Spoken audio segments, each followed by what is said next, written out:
Welcome. This is our March 17 Taste Around the World celebrating National Nutrition Awareness Month. We want to welcome you back for series number 2. Okay, I'm Dale Kane, founder and executive director of Advocates for Community Wellness. I want to share a little bit about us for those who are new with us and will be joining us, and will be receiving the video as well, or access to the video. We are a faith-based, non-denominational, holistic health ministry and nutrition education ministry without walls. We bring wellness programs to you where you live, work, learn, shop, play, and worship. Our goal is focusing on educating and promoting health, nutrition, healthy cooking classes, wellness program, and teaching the relationship between diet, health, and chronic diseases. Okay. The Eat Well Cooking Club for Better Health, our mission is improving eating habits for healthier lifestyle, increased longevity, and quality of life. We have 3 goals. 1 is to increase consumption of vegetables, fruits, and whole grains.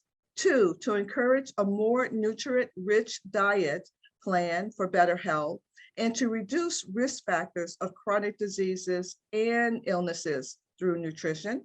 And 3, to attain a healthier weight through the consumption of plant-based nutrition. We are faith-based, and so I want to share just a biblical scripture with you.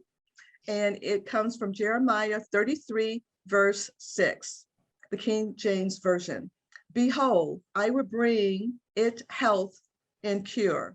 And I believe it's just, I would bring you health and cure. And I will cure them. And I will reveal unto them the abundance of peace and truth. This is a scripture that was coming from Jeremiah, and it was about the restoration of the people. And as we are on our journey just through life, you know that dash in between our birth and our death, that dash, we can always count on when we're have faith and have hope and trust in God, that He will help us to bring us health and any cures to any disease that we may have in our body. And I'd like to introduce Cherie Amore Houston. Hi, everyone.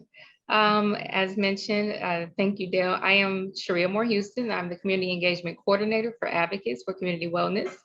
And just to give you a little bit of information about myself, especially if this is your first time here, I have 20 years of experience in the nonprofit sector. I always tell people I've done a little of everything. My experience has been with local, national, and international nonprofit organizations. I worked with UIC in the College of Nursing, worked with some local health clinics and organizations, as well as the Salvation Army, which is an international organization. I've worked with their administrative offices. I'm a former development manager with a nonprofit for youth, for community youth, and then also office administrator. Development is fundraising in the nonprofit world. So I've worked with special and annual events, fundraising, self-taught and graphic design, volunteer coordination, human resources, and office management. I do have a master's in nonprofit administration from North Park University, as well as 3 relative certificates. So I'm happy to be here today. And as we get started, I want to just give a quick disclaimer, a waiver and consent. Basically, the information that we provide in today's presentation is for educational purposes only. So it's not intended for you to take the information and replace it and take the place of the information that you would get from your medical doctor or healthcare professionals. Our instructors are giving information based on their credentials and their training information that they have. So with that being said, for example, if you were to take some of the recipes that are presented in any of our events, you do want to keep in mind whether or not you need to modify them as needed. So for example, you need to look at the ingredients and see if there's anything that would trigger allergies, or so any particular allergen. So based on your personal needs, you may need to modify the recipe. So we're going to keep that in mind. The last thing for the disclaimer is that all of our sessions are recorded. So you can, with that in mind, you can turn your video or audio off. based on your own discretion. So just keep that in mind. We are currently recording, and our learning objectives for today, and specifically for this particular one, is exploring West African cuisine. So we have a focus on flavors, spices, and herbs. And today's recipe is going to be a West African peanut stew. Just a review from last week, we started the March series with the theme, A Taste Around the World. And so last week we looked at Indian food, and we did a low-fat chicken curry. Now, we particularly encourage plant-based. So we encourage people to swap out the chicken for mushroom or potato. Also, we highlighted particular spices last time, and it was turmeric, chili powder, and then garam masala. And for the herb, we chose to top that with cilantro. And we gave various health information regarding those ingredients. The recipe should have been sent to you. If you didn't receive that, you can email us. The average cook time for that particular recipe was 20 minutes. And just like last time, we'll also send out the recipe with the ingredients and directions for today's meal. We'll also send that to you at the end of this presentation. So our presenters for today, we have Chef Cordell McGarry II, and then he's going to be for our culinary experience and presenting the meal, the dish, West African peanut stew.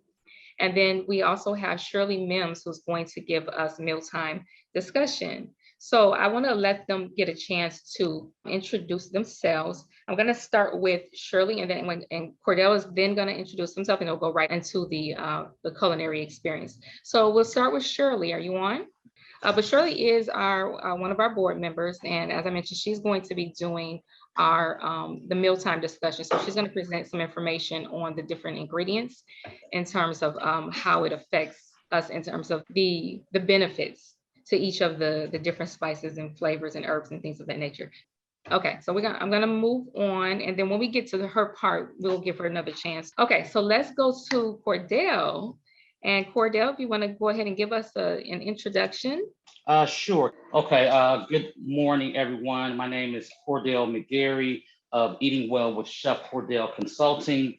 You can find me online at www.chefcordell.com. Hope that everyone is having a great day to this point. Just to give you a little bit of background information about me, I am from Chicago, studied culinary arts at Washburn Culinary Institute in Chicago, where I initially met Ms. Dale Kane over 15 years ago. She was she was actually the very first person to trust me to teach a cooking class, and I've been going strong ever since. My company currently focuses on accentuating healthy eating through corporate wellness. So companies hire my company to put together wellness plans and wellness cooking classes for their employees over a period of time. So I got into cooking because I always enjoyed the science of kind of putting things together. I started focusing on healthy cooking because I looked at my neighborhood and my family and people who I knew, and everyone seemed to be suffering from the same thing, whether it be obesity, diabetes, or hypertension. So I wanted to, at that point, take my culinary skill that I had, hone it, and focus on how can we teach people how to eat to live and not live to eat.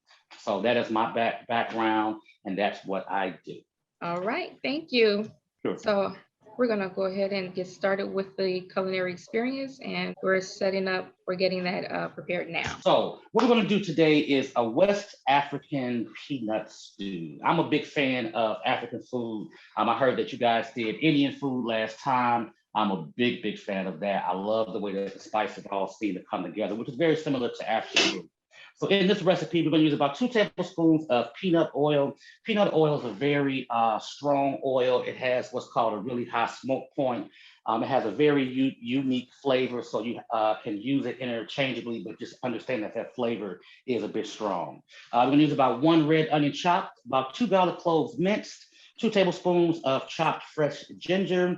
You can use a pound of chicken cut into chunks. I know that this class definitely wants to focus on plant-based, but if you do use chicken, I would recommend you using chicken thighs, boneless, skinless chicken thighs, because those have a little bit more flavor than chicken breast, but just make sure that if you do, you cut off the excess fat. We're gonna use about 1 tablespoon of crushed red peppers, or to taste if you like it a little more spicy or a little spicier. A little bit of salt and pepper, about 5 cups of chicken stock or chicken broth is fine. 3 small potatoes, sweet potatoes rather, cut into chunks. 1 16-ounce can of chopped tomatoes with the liquid, and a pound of collard greens. I think that a good substitute for that as well would be kale. All right, so the first step is to take our pot and we're going to get this on a medium-high heat. Now, when we were talking about smoke points just a few seconds ago, so all oils and fats have what's called a smoke point. The smoke point is the point that the oil can safely get to before it starts to break down. Once it starts to break down, it loses its quality. Okay, so you don't want to get it to a very high smoke point, depending upon what type of oil you're using. Olive oil, for instance, does not have a very high smoke point, which is why when you're using it, it's generally on a medium heat or lower. Like you would never deep fry, for instance, in like olive oil. An oil like peanut oil or sesame oil has a higher smoke point, which means it can withstand higher temperatures. So that's why when we talk about here to heat this oil, we're heating it on a medium high heat because it can take it, if that makes sense. All right. So we'll give us about 15 more seconds or so to get hot. And then we're going to add our red onion, our garlic, and our ginger. And we're going to saute that for about 5 minutes or until it's a little bit softened. All right, got my onions here. Going to add those. Got my chopped up ginger here. Now, ginger is one of those things, like, and I'm going to add my garlic as well. Ginger is one of those items, if you can work that into your daily diet, I would highly recommend. So it's very easy to incorporate in things like tea, like what have you, and also easily incorporated in food. But it's great for a litany of different things, but it really is a good immune booster. So if you can get ginger in, and garlic as well, but ginger in particular, if you can get that in as much as you can, that will be a good move. Okay, so just gonna stir this up here. We're gonna let this cook for a few moments. Now, if you wanted them to cook or saute a little bit faster, what you can do is put the top on. Okay, so then when we're talking about this now, we're talking about cooking methods. So for instance, what we were just doing before I put the top on, that's called sauteing. So heating it over a medium high to high heat. The heat is coming from the bottom. When you put a top on it, that's called sweating. So not only do you have the heat coming from the bottom, you also have the steam now accumulating in your pot or pan. So if you're ever, let's say, looking to increase or to expedite, let's say your items in the pan getting a little hot, you put the top on it, and like I said, you get the heat from the bottom and the steam as well, which helps to heat up a little bit fast, all right? Now these are red onions here, typically a little bit sweeter than, let's say, your regular white or yellow ones. I'm a big fan of sweet onions, and they're not literally like biting to it an apple sweet, but Texas sweet onions and Vidalia onions in particular, they have a much lighter or less tart flavor, in my opinion, than, let's say, some of the harsher ones do. So big fan of. All right, any questions go to this point? Any questions to this point? I'm really starting to get that flavor of the onions here, especially that ginger. That ginger has a very strong flavor, very strong flavor. Somebody asked in the chat, what counts as a daily dose of ginger? Is it just like putting some in your tea? Does that count, or? I mean, that definitely helps. That definitely helps. You don't have to overdose on it, but just kind of working it in where you can. The drinks are probably the easiest way to be able to do it. So I would say, let's say if you're making a cup or two of tea, just either grate the ginger with a grater into your tea, which kind of breaks it down a little bit more, which is even better, or you can just chop it up like a bit and put it in your tea as well. One other thing that's a great, like a immune booster, I call it the cousin of ginger, turmeric rather. A great ingredient to be able to use as well. Now, turmeric, just like ginger, serves a lot of great purposes for our health. But turmeric, rather, on its own is good. When it's activated with a little bit of pepper, like I'm sure that the nutritionist can speak to this as well, once you add a little bit of pepper to it, it even heightens it to a higher level. All right, so we let these go for a few minutes here. At this point, if you were going to use the protein. You would add that now and cook that until it's a completely brown. Okay. So we're going to skip that part because this is plant-based. So we're going to move on to our next step, which is to add about a tablespoon of crushed red peppers to give it that nice spice. We want to add a little bit of salt and a little bit of pepper. Now, the recipe says to do the salt and pepper to taste. There's a reason for that, especially when you're cooking like a stew or cooking something in liquid. In the beginning, I highly recommend that you minimize the amount of salt that you use. You can always add more salt in the end, but as the mixture starts to cook, I'm going to add my chicken stock here as well. As it starts to cook in the liquid, and especially that was about 5 cups of chicken broth. As it starts to cook over time, especially the longer it cooks, the flavors develop. So the flavors get stronger. If you add too much salt in the beginning, it can be a little difficult to, and we're going to add our sweet potatoes here as well. It could be a little bit difficult to take that out. So you don't want a dish in the end that's overly salty. So I highly recommend add a little salt in the beginning. As the flavors start to develop and more so towards the end, if you need to add a little bit more, that's fine. Also keep in mind though, when cooking soups and stews, they always taste better the next day because the flavors are more developed. So still, don't salt it on that first day in the end as far as what you want it to be. You want to hold off on that. And then once you reheat it that next day, taste it. And then if you need to add a little bit more, feel free then. But let's say you run into a situation where you found out that you've over salted. What you can do to help with that is to get the dish to a boil, take a potato and either cut it in half or cut it into quarters. Okay. After that point, you want to, once it comes to a boil, take those big potato slices, put them into the dish. Give it about 3 minutes or so. And what'll happen is it'll act like a sponge almost and take some of that salt out. Okay, that's one way to do it if you're really in a pinch. All right. So we've added our sweet potatoes to this mix now. I'm gonna bring this up to a boil. And then we're going to cut the heat down so we can give those sweet potatoes time to really start to break down and cook.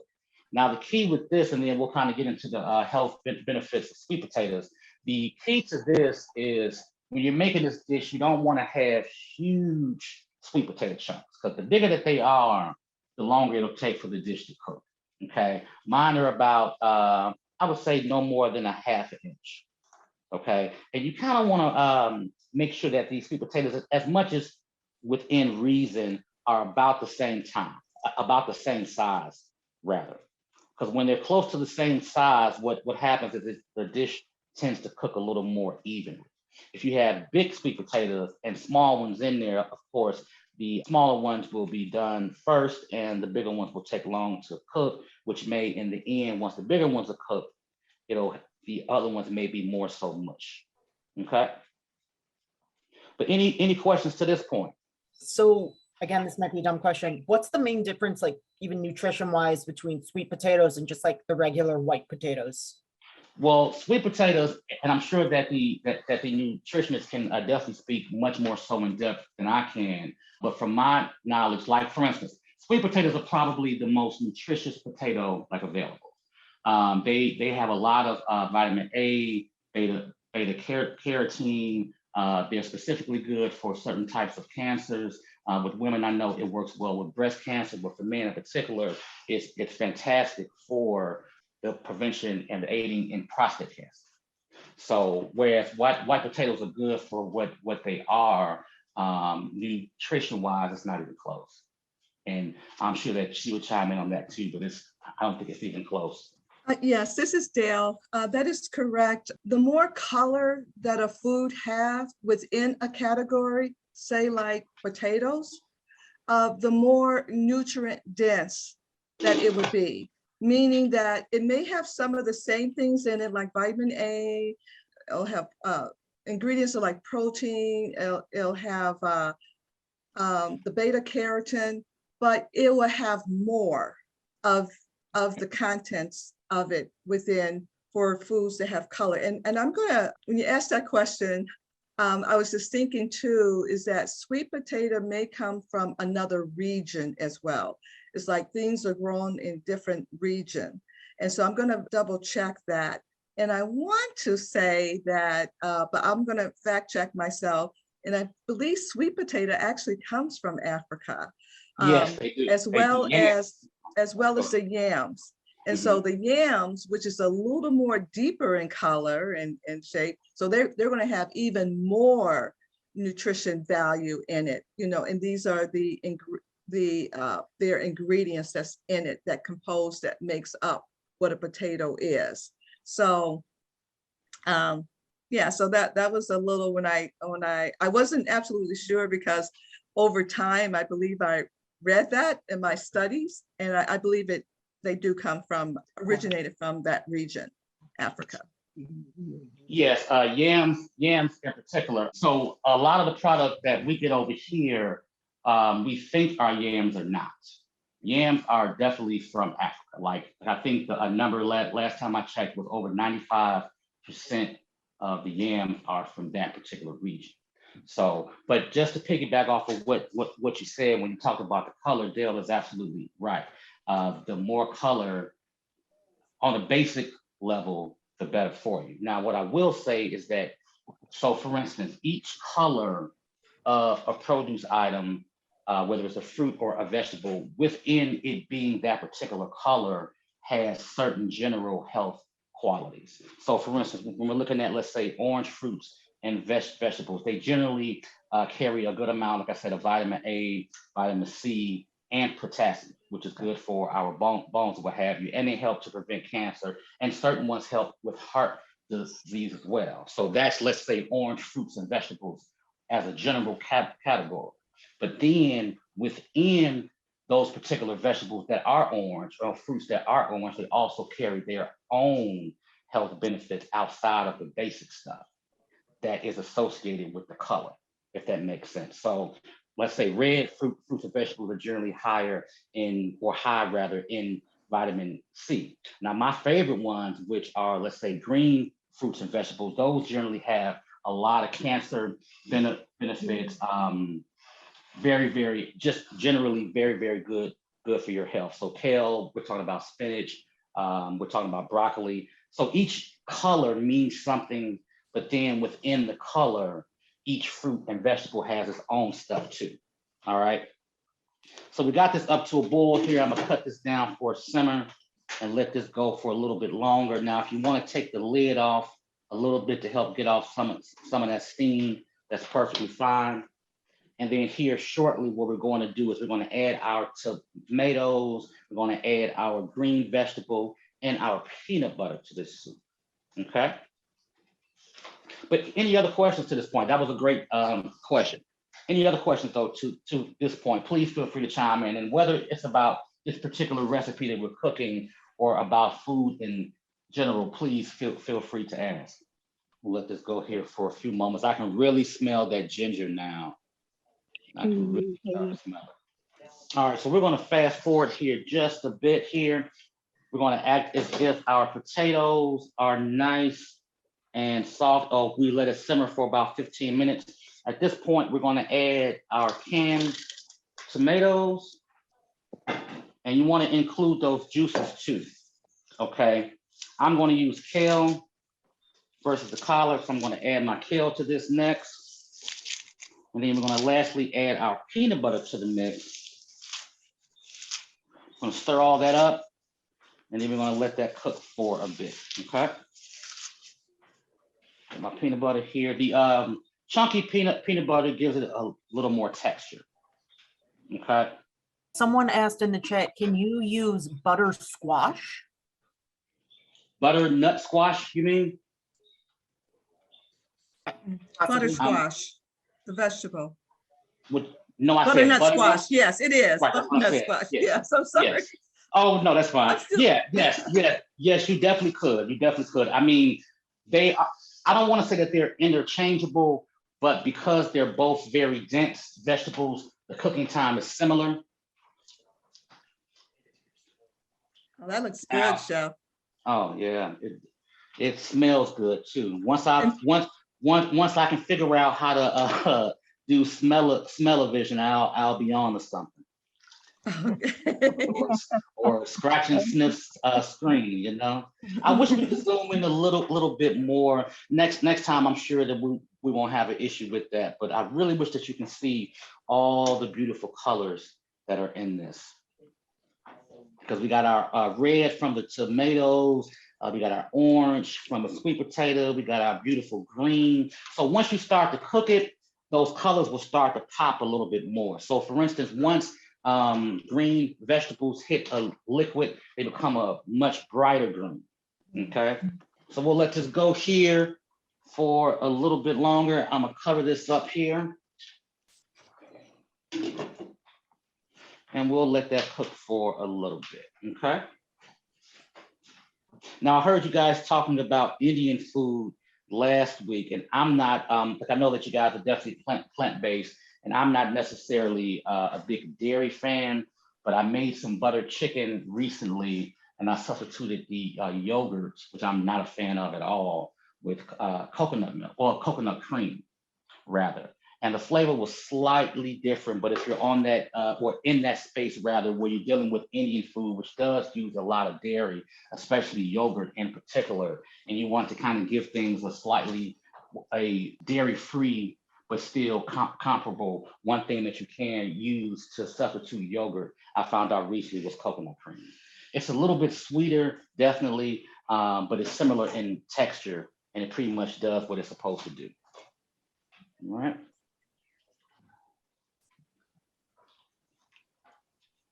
I can really start to smell that peanut butter now. Okay, so. It looks good, Chef. Oh, well, thank you. Like, I know we only have a few more minutes here before we move on to the next part. I'm just gonna keep giving this a couple more stirs here. And even though it's not necessarily soup season at this point, especially here in Chicago, where we have back-to-back 60-degree days, which I'm very happy about. This is one of those soups, like most soups, that you can freeze. So if you wanted to, let's say, make the soup, but you don't want to eat it at this point, the most important thing about soups, and freezing soups, is to cool it down properly. Okay, so one of the worst things that you can do is, let's say you make, and just across the board, period, not just soups, but especially soups. So if you make something like a soup or a stew and it's really hot and you put it in the refrigerator, what happens is the refrigerator, A, has to work a little bit harder to cool the soup down, but B, you have a higher chance of creating harmful bacteria. And it can even turn the dish, especially a soup, a little bit sour, because it's not able to really cool it off properly. So the best way to be able to cool it off properly is to, if you have a long or wide and a relatively tall baking dish that you generally use, pour the soup into there first. So and the goal is to be able to put it on a larger flat surface. If it's on a larger flat surface, see, for instance, this pot is tall. If you have a long baking dish, that's wide. If it's wide, what it'll help to do is to cool it off fast.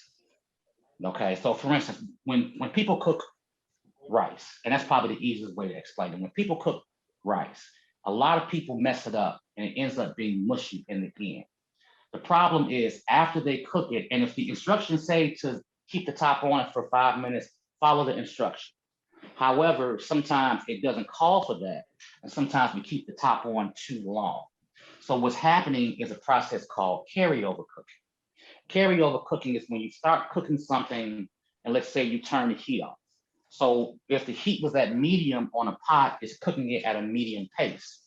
Now, once you turn the heat off, it's not cooking it at a medium pace, but guess what? It's still hot. And because it's still hot, it essentially is still cooking. It's just not cooking at a medium pace now. It's cooking at a lower pace, trying to come down to room temperature. If you put it in something that's wide and long, you kind of cut some of that out, because now you're getting out all that steam.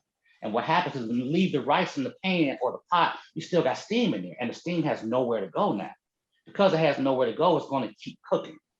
If you take it out of that pot and put it on something flat, now you're severely reducing the steam because you're getting it out. Now you see all that steam rushing out. That's the goal. Okay, so with rice, for instance, put it on a sheet tray, spread it out, get all that steam out, come by every couple of minutes and stir it up. And then you'll see most of that steam will be gone. Let it cool down a little bit more, package it up and put it in a refrigerator. Now it's at a much cooler temperature. Do the same with the soup, but just put it into that wide dish and just come by every couple of minutes and stir it up. And you'll see that steam leaving it. The whole goal is to get as much steam as you can out before you cool it off. I hope that makes sense, but just get all that heat out, get all that steam out. That's the goal. I think Miss Cunningham is saying that makes sense, so I got you. It does, and thank you for going in a little depth with that, because there was a question, I believe it was last week, about, keeping a lid on a food item when you're cooking. And so you went in a little more detail with that. Thank you. Yeah. Oh, sure. All right, so I am going to show you here, I know we're almost out of time. I'm going to show you here what this beautiful dish is going to look like. All right, just give me 1 second. But yeah, definitely get that steam out as much as possible, And you won't be able to get it like 100% out, but you want to be able to cool it off as much as you can. Now, in the industry, when I was working in kitchens, what we would do is we had this thing called an ice paddle. So the ice paddle would be a frozen spoon, a big kitchen industrial cold spoon.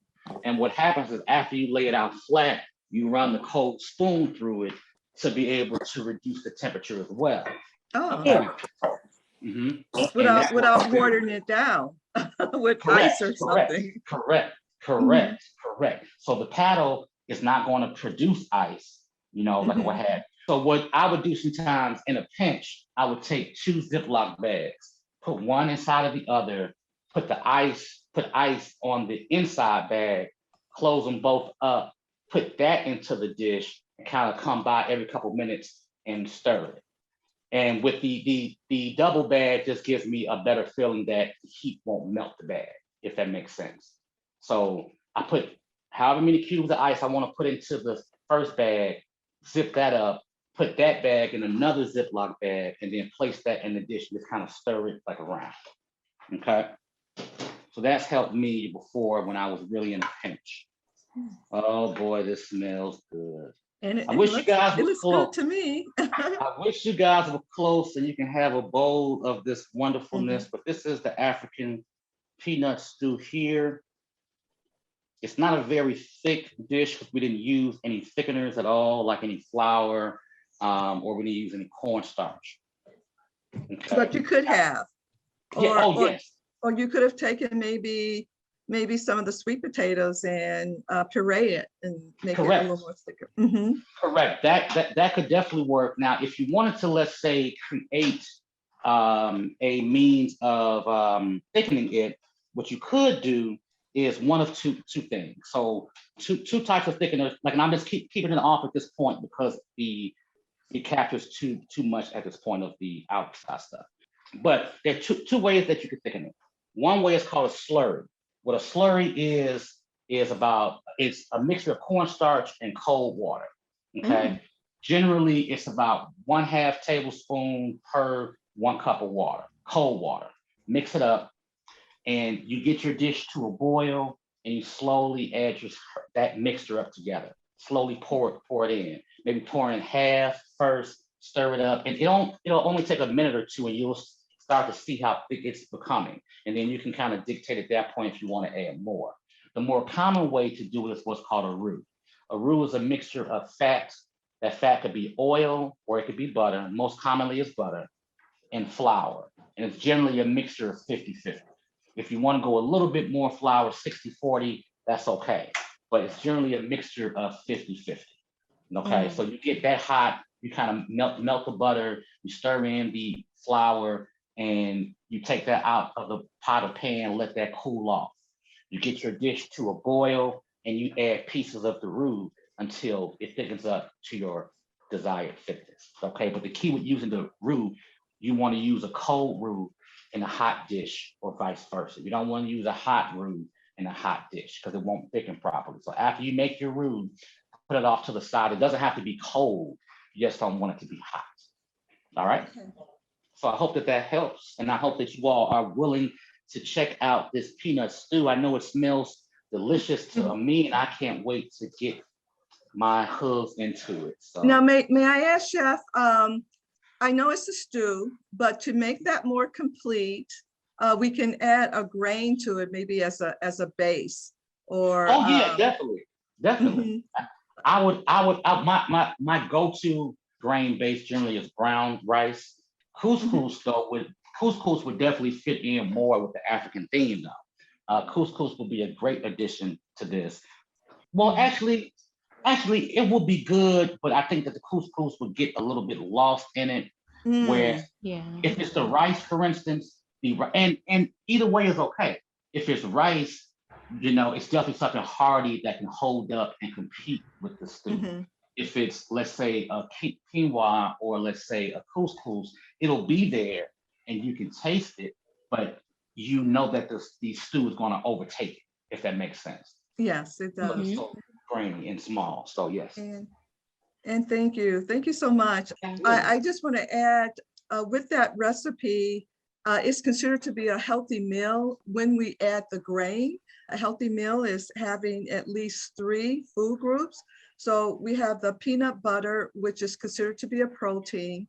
We have vegetables, and then adding a grain to it, or it could be a whole wheat hearty health bread that goes with it. Because I could just see, I would say even my mother's, we call it hot water cornbread, but it could be even Johnny cakes as well, to dip it in that broth, in the sauce of the stew, just to get every drop of that, because it looks delicious. And I want to thank you for it. So Sharia Moore, are you on? Yes. Yep. Okay. I'm All here. righty. So Thank you, Cordell. That was very good, Chef Cordell. Looks very My tasty as pleasure. well. Okay, and then it was very informative in terms of explaining a lot about the different ingredients. We appreciate that as well. So this is a copy of right now I have the ingredients on the screen. This is going to be sent out to you. Also, we do have the instructions that hopefully you can see that as well. So this is just a screenshot so you all can see what that looks like. But like I said, that's going to be sent out. And now we're going to just go into a brief mealtime discussion. Shirley Mims is going to give us some detail on the health benefits to 4 of the ingredients. So Shirley? Yes, can you hear me? Yes, I can hear you very well. All right, And- hello everyone. Very quickly, I'm just going to give you a little tidbit on the culture in Africa. The culture in Africa is varied and manifold. It consists of mixtures of countries and various tribes that each have their own unique characteristics from the continent of Africa. Now, as far as their cuisine there, the various cuisines of Africa use a combination of locally available fruits, cereal grains, as Dale mentioned, and vegetables, as well as milk and meat products. Now, I'm going to go and talk a little bit, just very briefly, about the ingredients that were used. I know that he used kale instead of collard greens in his recipe, so that shows that you can be versatile with that. So the ginger that was put in one of the ingredients, it fights off aging. Now, I really like that. It's a fighter for aging and cancer, and it reduces inflammation. Also, it helps calm the nerves and help you feel at ease. So I'm going to get some of that as soon as I get off, okay? which ingredient is that, Shirley? Which ingredient is that? That is the ginger. The ginger. Don't Okay. forget. And so one thing about the ginger, it can be enjoyed in a number of ways. You can add it to food, or you can also stir it in your tea. And it's easy and affordable to find as well. So I will be having some tea with some ginger. Can I add one thing? Someone asked about the daily allowance for ginger. There is none, but you can substitute. I put in the chat, it could be ground, you can use in the tea, you can use the root. But the thing is that when you use the powder is more concentrated, because what it does is just dehydrate it, and it chops up very fine. So there's a formula, like what would be equivalent to like an inch of ginger to a tablespoon of ground ginger. But when Mhm. you're using it, just using it to your liking of your taste and just get it in your body. And I also put ginger in my, actually I put it in my coffee.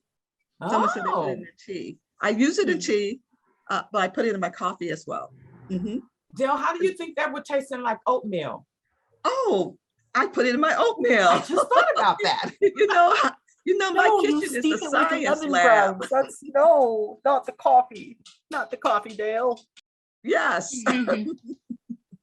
Okay, now I'm going to talk about red onion. Now, red onion is sort of like one of my favorite onions. I love it if I'm having like a turkey burger that I've patted up myself. If I buy a turkey burger already made, then it's got a lot of ingredients and already flavors in it. So the most popular thing about that is slightly sweet. And the most popular form of a red onion is the Connecticut, specifically the Western Field red onion. Now, I've never seen that particular name in the stores, but that is the popular one. Red onions are widely used in most parts of South Asia, the Middle East, and the Mediterranean. Like other forms of onions, red onions are considered a superfood because red onion reached the classification of superfood thanks to their diverse range of health benefits. For example, a red onion will meet 10% of a person's daily need for vitamin C, okay? Red onions offer a lot of health benefits, and one of their main advantages is how well they benefit your heart. Red onions help to lower the blood pressure, which is in turn helps to reduce the risk of a heart attack. Okay, so I'm going to go to sweet potatoes.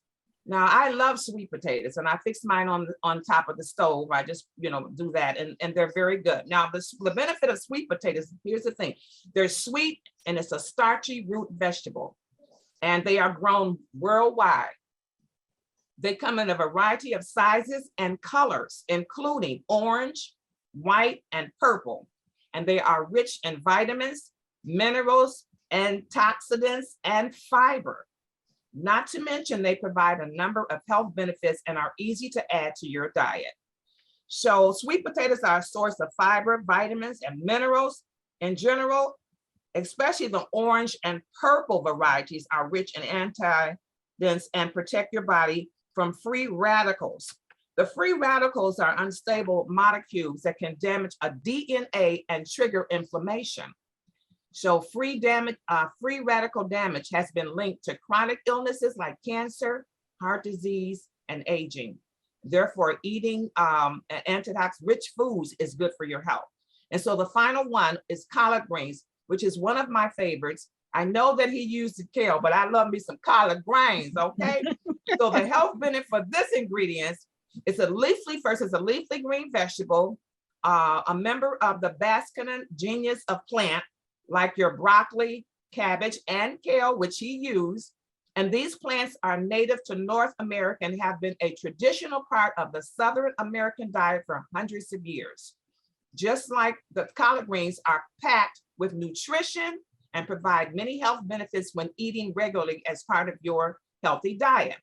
The vitamins, minerals, and dietary found in collard greens, significant health benefits. Dietary fiber is important for helping maintain your digestive health. Collard greens help absorb cholesterol before it makes its way into your bloodstream, lowering your cholesterol levels. May God bless. Hope you were able to get something out. I had to quickly do it because of time, but this is something that's very important. And it's good to know this information. And then you know what you can use more of or what you just do not need to use a lot of. So I'm going to give it back to the floor now, and God bless everyone. And let's continue to eat healthy and read about those ingredients because it's important. God bless. Thank you. Thank you, Shirley. We appreciate welcome. that. Very informative. Okay. So Thank you, everyone. We do want to let you know that we're open for questions and just chatting, questions, comments, and whatnot. We do have an after talk that is usually just for about 15 minutes, just in case anyone wants to stick around for any questions and discussion. But just to wrap up a little bit here, we do want to let you get some different information. Eat Well Cooking Club for Better Health. We do have, here's our contact information, our phone number, email, and website. If you have any questions, you can email us. Please visit our website just to get more information, not only about Eat Well Cooking Club, but about advocates in general, just to know the different things that we're doing as an organization, what our focus is and our goals and whatnot. Our next event for Eat Well Cooking Club for Better Health is going to be next Thursday at 11, once again, Central Standard Time. And so we started with Indian, we did West African today, and then next week is going to be Asian cuisine. So hoping to see you all again next week as well. And I wanted to give you all some information about a new program that we're launching. It's going to officially begin next month, Along the Journey. This is our breast cancer awareness and survivorship support program. So Okay. we are about to launch we did a soft launch early March, but our official formal launch is going to be April the 14th of our Along the Journey cancer awareness and survivorship support program. For the sake of time, you will be receiving more information about it, and especially as we get close to April the 14th. But for now, if you know of anyone that been diagnosed with cancer that lives in communities, which is Auburn Gresham, Inglewood, Roseland, and the surrounding communities, and you think they would like to have more information about this program, just ask them to call us or email us. And I'm going to stop it at that. So they will be getting more information every week about this until April the 14th. Okay. All right, thank you, Dale. So there is a little bit of information so far also on the website. So we encourage you to check out our website to learn more about the programs. So once again, just give you our contact information. We have an updated phone number listed here. We are in Chicago. 708-300-9072 is our phone number. You can send an email, as I said, if you have any questions, if you want follow-up or anything like that, info@A4CW.org.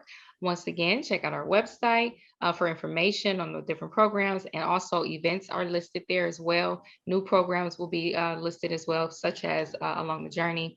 Follow us on Facebook. We have 2 sites that you can look at, 2 pages, Advocates for Community Wellness, but then we also have one for Eat Well Cooking Club for Better Health as well.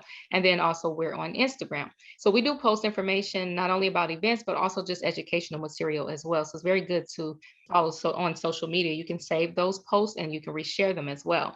So be sure to follow us and stay connected in that way too.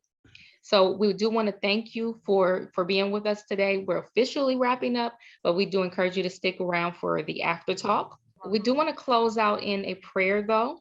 And I'll just go over this. This comes from Numbers 6 verses 24 through 26. And this is the New King James Version.